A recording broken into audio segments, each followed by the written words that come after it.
Écoute bien, ceci n'est pas une opinion, c'est un constat, ici.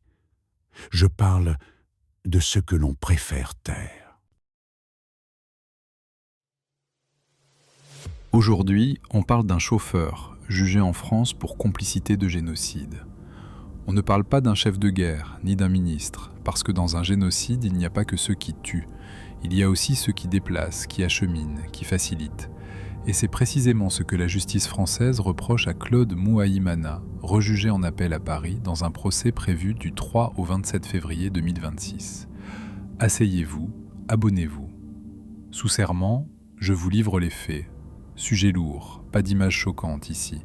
On va faire clair, factuel et compréhensible. Objectif 1. Comprendre le contexte du Rwanda en 1994. 2. Expliquer le génocide des Tutsis. 3. Détailler le rôle reproché. 4. Revenir sur la condamnation de 2020. Et 5. Et les enjeux de l'appel en 2026. Le commencement. Rwanda avant 1994. La mèche était allumée. Début des années 90, le Rwanda est sous tension. Il y a une guerre civile, une crise politique et une tentative de sortie par un accord, les accords d'Arusha, signés le 4 août 1993. Pour soutenir ce processus, l'ONU crée la mission UNAMIR, MINUAR, par la résolution 872 en octobre 1993. Sur le papier, retour au calme. Dans la réalité, la propagande et la logique de désignation d'un ennemi continuent d'imprégner une partie du système. Avril 1994, l'étincelle, puis la machine. Début avril 1994, l'avion du président Juvénal Habyarimana est abattu. Le génocide commence dès le 7 avril 1994 et se déploie sur environ 100 jours. Les chiffres varient selon les sources et les méthodes, mais on parle d'environ 800 000 à 1 million de victimes, majoritairement Tutsis. Human Rights Watch décrit une logique où une petite élite utilise les ressources de l'État et l'autorité pour pousser ou contraindre des dizaines de milliers de personnes à participer. Ce n'est pas un dérapage, c'est une mécanique. Ouest du Rwanda, Kibuye/Karongi/Bisesero. L'affaire Mouaïmana se situe surtout dans l'ouest du pays, autour de Kibuye, aujourd'hui Karongi, et de Bisesero. Bisesero est souvent décrit comme un lieu de résistance et de massacre, très présent dans la mémoire du génocide.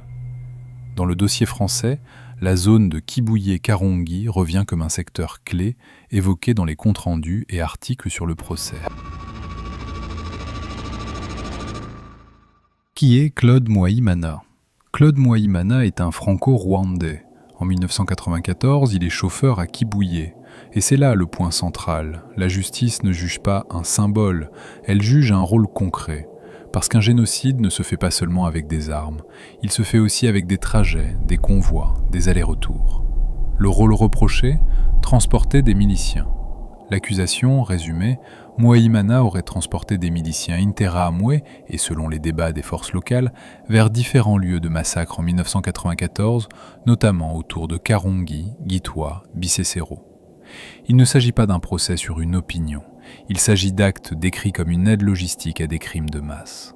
Lui conteste et l'appel sert aussi à réexaminer ses points. Intention, connaissance du contexte, contrainte possible, crédibilité des témoignages. Condamnation en première instance. En décembre 2021, la Cour d'assises de Paris le reconnaît coupable de complicité de génocide et complicité de crimes contre l'humanité. Peine, 14 ans de réclusion. Le Quai d'Orsay, comme c'est l'usage, rappelle qu'il ne commande pas une décision de justice, tout en situant le verdict dans l'effort contre l'impunité. L'appel est ce qui se joue vraiment. En appel, tout peut bouger, confirmation, réduction, aggravation. Le procès se tient du 3 au 27 février 2026 à Paris, et il encourt théoriquement la perpétuité. On retrouve aussi des parties civiles et des organisations engagées dans ces dossiers qui suivent l'audience et en publient des comptes rendus. Mais au fond, l'enjeu dépasse un nom. Où commence la complicité quand on n'est pas le chef, mais un rouage ? Pourquoi la France juge ça ? Justice internationale.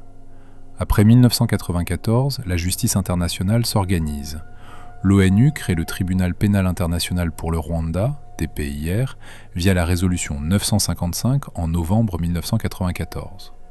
Et des décennies plus tard, des pays jugent aussi sur leur sol certains suspects présents sur leur territoire, dans une logique de lutte contre l'impunité, ce que rappelle le traitement médiatique du procès en France. Conclusion. Ce dossier, c'est une question simple, qui fait froid.